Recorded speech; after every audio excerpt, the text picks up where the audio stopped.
நலம்பெறும் சொல்லை நான் கண்டு கொண்டேன். ஓம் நமோ நாராயணா. ராஜநிலை டிவி 12வது ஜோதிட கருத்தரங்கத்தினை தலைமை ஏற்கும் திரு மருதமலை குருஜி ஐயா அவர்களுக்கு எனது வணக்கத்தை தெரிவித்துக் கொள்கிறேன்.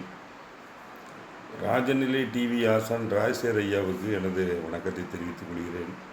மற்றும் எனது குருநாதர் யுவர் மதிவாணன் ஐயாவுக்கு எனது வணக்கத்தை தெரிவித்துக் கொண்டு மாந்தியின் மகிமைகள் என்ற தலைப்பிலே உங்களுக்கு நான் உரையாற்ற வந்திருக்கிறேன். மாந்தியுடைய காயத்ரி மந்திரம் ஓம் மந்தாத் மஜாய வித்மஹே ரக்த நேத்ராய தீமகி தன்னோ குளிக பிரசோதயாத். மாந்தி என்ற கிரகம் ஒரு கேலண்டரில் நீங்கள் பார்க்கும் பொழுது ராகு காலம் இருக்கும், யமகண்டம் இருக்கும், குளிகை நேரம் அப்படின்னு இருக்கும். குளிகை நேரம் அப்படின்னு சொல்கிறது தான் மாந்தி குளிகன் அப்படின்னு 2 பேர் கொண்ட மாந்தி நேரம். அதை குளிகை நேரம்னு சொல்லலாம். காலையிலே உதித்தால் குளிகன், இரவிலே இருந்தால் மாந்தி அப்படின்னு சொல்வது. சனீஸ்வரன் மகன் மாந்தி. யார் இந்த மாந்தி, எப்படி உருவானார் அப்படின்னு பார்த்தீங்கன்னா, ராவணன் தனது மகன் இந்திரஜித்து தனது மனைவி வயிற்றிலே கர்ப்பமாக இருக்கும் பொழுது இந்த குழந்தை மிகுந்த யோகமாக பிறக்க வேண்டும், என்ன செய்வது அப்படின்னு தனது குலகுருவான சுக்கராச்சாரியார்கிட்ட கேட்குறார். சுக்கராச்சாரியார் சொல்கிறார், 11ஆம் இடத்திலே கிரகங்கள் இருந்தால் அனைத்து யோகம், அவன் நாடையல்ல உலகத்தையே ஆழ்வான் அப்படின்னு சொல்கிறார். அப்போது 11ஆம் இடத்திலே சூரியன், சந்திரன், புதன், சனி பகவான், குரு அனைத்து கிரகங்களையும் அடைக்கிறார் இந்த ராவணன். அதில் சுக்கராச்சாரியரை சேர்த்து அடைச்சிட்றார். சுக்கராச்சாரியார் சொல்கிறார், நான் 11 இருப்பது யோகம் அல்ல, அது சாபம். நான் சர ராசிக்கு சர லக்கணத்துக்கு 11 இருப்பது சரியில்லை. இப்போ குழந்தை பிறக்குது, நிறைமாத கர்ப்பிணி அந்த மண்டோதரிக்கு பிரசவ வலி வரவே இல்லை. குறித்த நேரம் தள்ளி போயிட்டது. 1 நாட்கள் 2 நாட்கள் இல்லை, நாள் போயிட்டுருக்குது. இந்த 11ஆம் கட்டத்திலே இருக்கிற நிறைய கிரகங்கள் இருக்கும்போது, 6-7 கிரகம் இருக்கும்போது ஒரே புழுக்கம் அந்த இடத்துல, கூட்ட நெரிசல், அதுக்கு பேர் டிராஃபிக் ஜாம். என்ன பண்ணுறதுன்னு தெரியல. சனி பகவானுக்கு புழுக்கம் தாங்க முடியல. அவர் என்ன பண்ணுறாருன்னா, தன் அழுக்கை, வியர்வையை ஒரு திரட்டி அதை ஒரு உருவமாக படைத்து அதை 12வது கட்டத்திலே எரிகிறார். அந்த எரியும் பொழுது பிரசவம் நடக்கிறது. அந்த மாந்தி 12லே இந்திரஜித்தின் ஜாதகத்திலே இருக்கார். அதை அவங்க பிளான் பண்ண மாதிரி இந்திரஜித் உலகத்தை ஆளுகிறார். அவர் ஒரு ஒரிஜினல் பேர் மேகநாதன், ஆயில்ய நட்சத்திரம். அவர் இந்திரனை வெற்றி பெற்றதால், ஜெயித்ததால் அவர் பேர் இந்திரஜித்தன் அப்படிங்கிறது. அது இந்திரஜித் அப்படிங்கிறோம். என்ன ஆயிட்டு அப்படின்னா, அந்த மாந்தியாலே 11ஆம் இடத்துல சுக்கராச்சாரியாலே வகை தொகையை மாண்டான் ஐயா இந்திரஜித் அப்படின்னு புலிப்பாணி பாடல் ஒன்று கூறுகிறது. இப்போ இந்த மாந்தி உருவாயிடுச்சு. இப்போ மாந்தி நேரம் அப்படின்னு சொல்லக்கூடியது பெருகச் செய்யும். மாந்தி அப்படின்னா பெருகச் செய்யும். உங்கள் வாழ்க்கையிலே துன்பமோ இன்பமோ இந்த குளிகை நேரத்தில் செய்யக்கூடிய செயல்கள் பெருகும் அப்படின்னு சொல்கிறோம். குளிகை நேரம் அப்படின்னு இல்லை. ஒரு கடன் வாங்கினா அது திரும்பி திரும்பி கடன் வாங்குற மாதிரி இருக்கும். கடன் வாங்கக்கூடாது, கடனை அடைக்கலாம். கடன் அடைச்சா திரும்பி திரும்பி பணம் வரும், நீங்கள் கடனை அடைச்சிடலாம். தங்க நகை வாங்கலாம். தங்க நகை, வெள்ளி நகை 1 கிராம் வாங்கினா அடுத்த ஒரு 2-3 மாதத்துலேயே இன்னொரு 2 கிராம் வாங்கலாம். ஒரு 6 மாதத்துக்குள்ளே அடுத்தடுத்தது நீங்கள் நகை வாங்குற மாதிரி இருக்கும். அப்படியே உங்களுக்கு நகை பெருகும். நகையை அடகு வைத்தால் அடகு வைக்கக்கூடிய துன்பங்களை அது உங்களுக்கு தந்துக்கிட்டே இருக்கும். அடகு வைக்கக்கூடாது. குளிகை நேரத்தில் நகை வாங்கலாம். ஞாயிற்றுக்கிழமை மாலையிலே 3 to 4:30 மணிக்கு குளிகை நேரம். திங்கக்கிழமை 1:30 மணிலேருந்து 3 மணி வரைக்கும் மத்தியானம். செவ்வாய்க்கிழமை 12 மணிலேருந்து 1:30 வரைக்கும். புதன்கிழமை 10:30லேருந்து 12 மணி வரைக்கும் குளிகை நேரம். புதன்கிழமை காலையில் 10:30 to 12 தான் பேங்கிங் டைம், கடன் அடைக்கிற டைமில் இருக்குது. வியாழக்கிழமை பார்த்திங்கன்னா காலையில் 9 to 10:30. வெள்ளிக்கிழமை காலையிலே 7 to 9:30, சனிக்கிழமை காலையிலே 6 to 7:30. சனிக்கிழமை எண்ணெய் தேய்த்து குளிங்க, நோய் குணமாகும் அப்படின்னு சொல்கிறோம். காலையில் 6 to 7:30.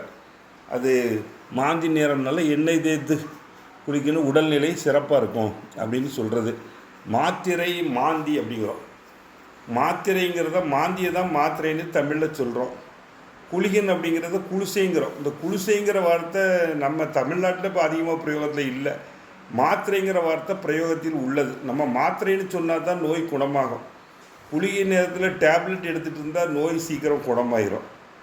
இதே நம்ம குளிகை நேரம் இல்லாமல் நல்ல நேரத்தில் எடுத்தால் நோய் நார்மலாக இருக்கும். நோய் கம்மியாகணும்னா குளிகை நேரத்தில் மாத்திரை எடுப்பது சிறப்பு அப்படின்னு சொல்கிறது. நீங்கள் நம்ம டேப்லெட் அப்படிங்கிற ஒரு இங்கிலீஷ் வார்த்தையை அடிக்கடி யூஸ் பண்ணுறோம். டேப்லெட்னு சொல்லக்கூடாது, மாத்திரைன்னு சொல்லி தமிழ் மக்கள் பழக வேண்டும் அப்படிங்கிறது என்னுடைய தாழ்மையான ஒரு கருத்து. மாத்திரைன்னு சொன்னால் தான் நோய் குணமாகும். இந்த புதிய தொழில் தொடங்குவது, இன்வெஸ்ட்மெண்ட் பண்ணுவது, தங்கம் வாங்குவது, வெள்ளி வாங்குவது, சீர்வரிசை வாங்குவது, மங்களகரமான காரியங்களுக்கு பேங்க் அக்கௌண்ட் ஆரம்பிக்கிறது, இதெல்லாம் குளிகை நேரத்தில் நீங்கள் செய்தால் உங்களுக்கு சிறப்பான வாழ்க்கை வரும். பிரேத காரியங்கள், அதாவது ஒருத்தர் இறந்து போனார், அதை அடக்கம் பண்ணுவது, கடன் வாங்குவது, அடகு வைப்பது, சொத்து வாங்கிறது, சொத்து விற்கிறது, சொத்து வாங்கலாம், சொத்து விற்கிறது, சொத்து விற்கக்கூடாது. சொத்து விற்றோம்னா விற்றுட்டே இருக்கணும். குளிகை நேரத்தில் திரும்பி திரும்பி இருக்கிறத சொல்ல இது நடுத்தரில் நிற்கக்கூடிய ஒரு நிலைமை வரும். துர்பாக்கிய சூழ்நிலை உங்களுக்கு ஏற்படும். இதே இரவு நேரங்களில் இந்த குளிகை நேரம் அப்படின்னு சொல்லுவது. பகலில் சொல்லிட்டேன். ஞாயிற்றுக்கிழமை இரவு 9 to 10:30, திங்கட்கிழமை இரவு 7:30 to 9, செவ்வாய்க்கிழமை மாலை 6 to 7:30, புதன்கிழமை மாலை 7:30, 9 மணிக்கு 7:30 to 9, வெள்ளிக்கிழமை 12 to 1:30 மிட்நைட்டு, சனிக்கிழமை 10:30 to 12. இந்த ஓரைகள் அப்படின்னு நம்ம பண்ணலாம். அது இரவு நேரம் நம்ம ஒன்றும் பண்ண போகிறதில்ல, வெளிநாட்டிலேருந்து அதை மெயின் பண்ணலாம். ஞாயிற்றுக்கிழமை புதன் ஓரையும் சந்திர ஓரையும் வரும். புதன் ஓரை 1 மணி நேரம், சந்திர ஓரை 1/2 மணி நேரம். திங்கக்கிழமை பார்த்திங்கன்னா சந்திர ஓரை 1 மணி நேரம், சனி ஓரை 1/2 மணி நேரம்.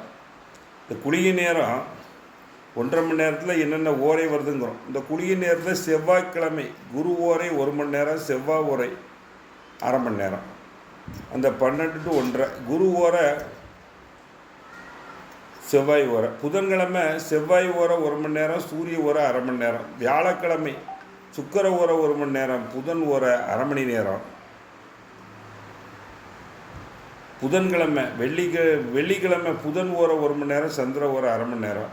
சனிக்கிழமை குரு ஓரை 1 மணி நேரம், சனி ஓரை 1/2 மணி நேரம். இந்த குரு ஓரை சுக்கிர ஓரை வரும்போது செவ்வாய் வியாழன் சனி இதில் நகைகள் வாங்க சுபகாரியம் பண்ணுவதற்கு யூஸ் பண்ணிக்கலாம். இந்த கடன் அடைக்கிறது செவ்வாய் வரக்கூடிய டைம் பண்ணலாம். புதன்கிழமை செவ்வாய்க்கிழமை செவ்வாய் ஓரை வரும். புதன்கிழமை 10 to 11 செவ்வாய் ஓரை. அதில் கடன் அடைச்சிங்கன்னா கடன் சீக்கிரம் அடையக்கூடியது. என்னுடைய கஸ்டமர் ஒருத்தர் ரொம்ப கடனாளியாக இருக்கிறேன், என்ன பண்ணேன்னு எனக்கு தெரியலன்ட்டார். அதை அடைக்கிறதுக்கான வாய்ப்பே இல்லை. அப்போ நீங்கள் குளிகை நேரம் அடைங்க அப்படின்னு சொல்கிறதுக்கு அவர் ஒரு புதன்கிழமை செலக்ட் பண்ணி கொடுக்கும்போது, புதன்கிழமை அவர் 10:30 மணிக்கு பேங்க் திறக்கும், 11 மணிக்கு போய் கடன் அடைக்கிறேன். கடன் 11 மணிக்கு அடைச்சிட்டு இருந்தார். அவர் ஒரு 3 மாதம் அடைச்சி எனக்கு கடன் தீரலைங்கிறார்.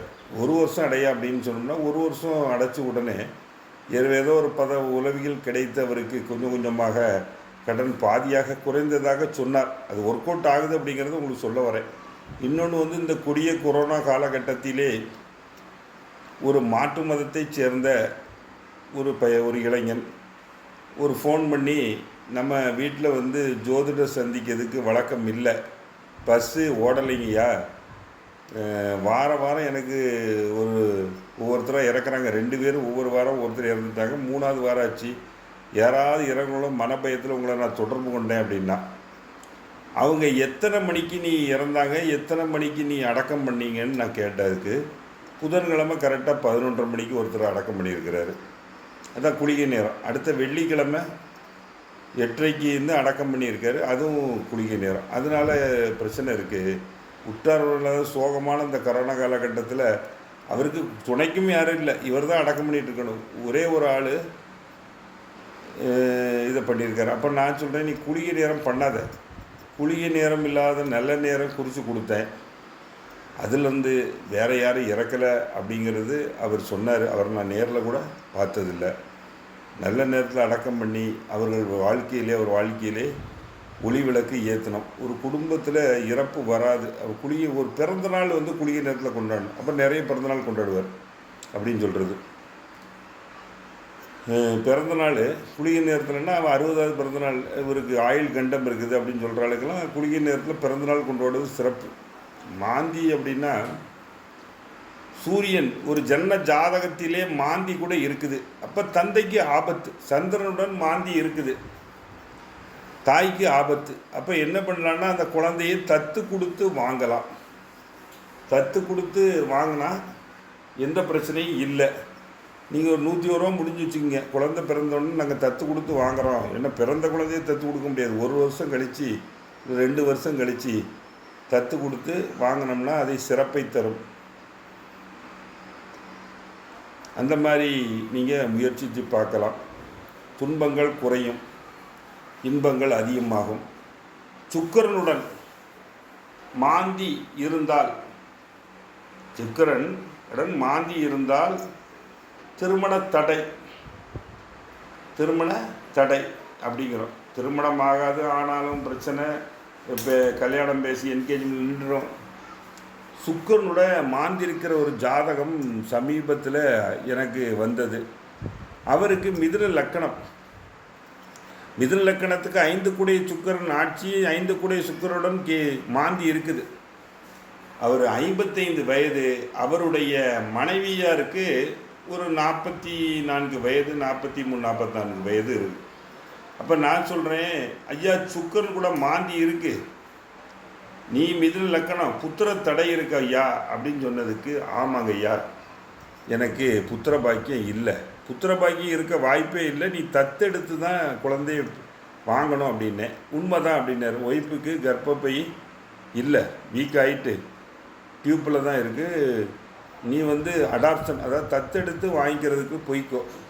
இப்போ மாந்தி வழிபாடு நீங்கள் பண்ணிங்கன்னா சிறப்பு. இப்போ வெள்ளை கோயிலில் ஓலப்பாளையத்தில் மாந்தீஸ்வரர் ஆலயம் இருக்குது.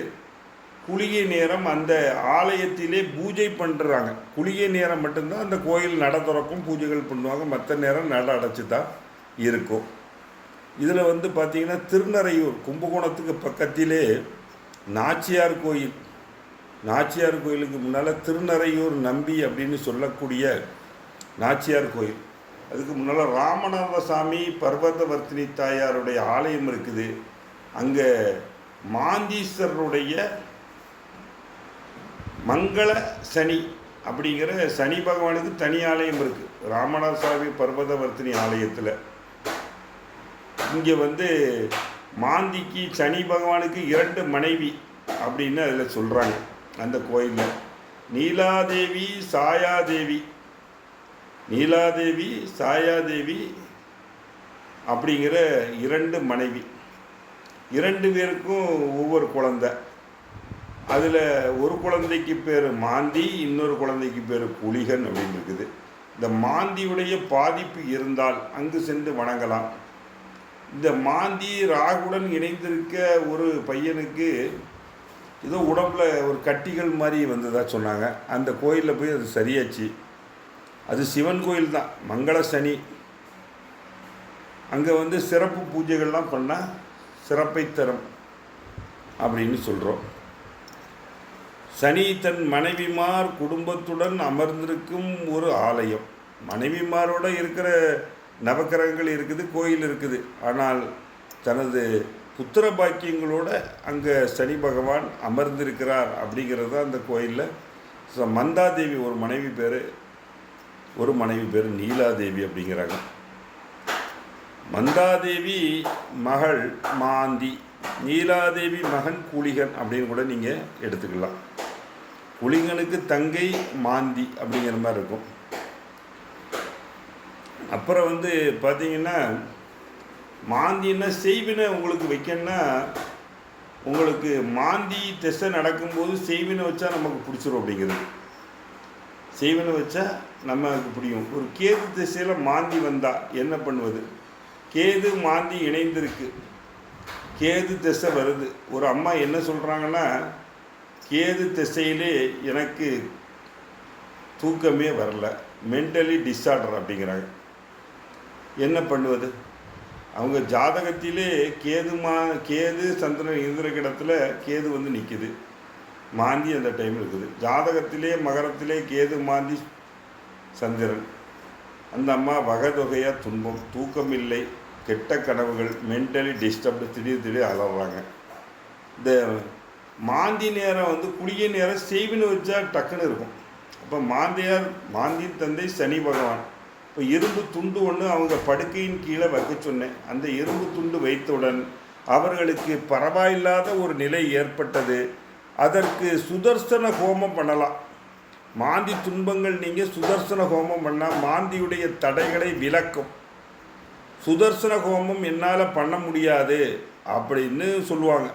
அப்போ நான் பரம ஏழை அப்படின்னு சொல்கிறாங்கன்னா, பணம் வச்சுட்டே பரம ஏழைன்னு சொல்லுவான்.